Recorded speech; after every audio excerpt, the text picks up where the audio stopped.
In Fire Watch now, we're talking about the Pinehaven fire. This is the second time in less than 2 years that the O'Brien family's home burned in a fire. Yeah, and they were one of the families who lost their homes in the Pinehaven fire. And well, as the latest updates tonight, this fire is now 90% contained after burning 512 acres in southwest Reno.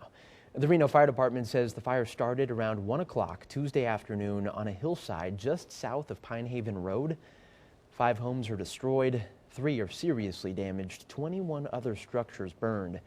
Officials say they're now analyzing evidence and interviewing witnesses to determine a cause.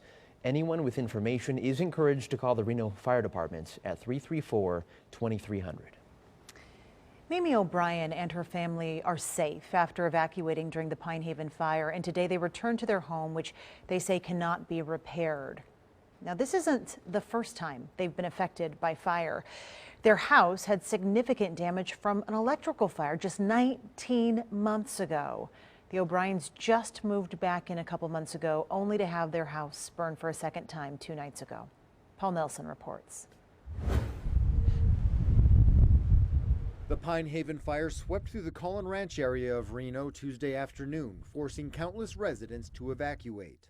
We got a knock, and I got my dogs and my kid out, grabbed the favorite stuffed animals of my sons, and left.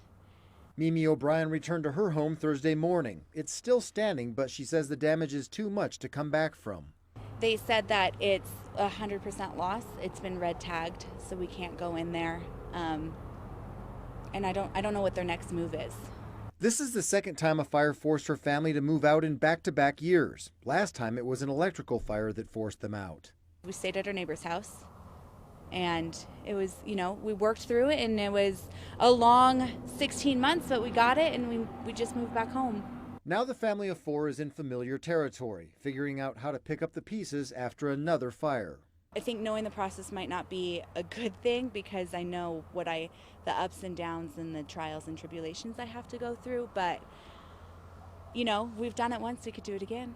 But she says the situation is pretty hard on her 2 young sons. My 8-year-old understands it more now, and he's pretty upset. My 2-year-old just wants to go home. Where home will be for the next year or 2 is still a question mark. Currently, we're at my mom's house, but hopefully we'll get into a rental house here shortly. O'Brien is set to have her 3rd son in a couple of weeks, so you might think the timing couldn't be worse. But she says building onto her family is one of the silver linings of this disaster. I think that it still leaves you excited, and you want to bring a baby into a warm home and a happy heart, and home is where my kids and my husband are. Covering the story, Paul Nelson, 2 News.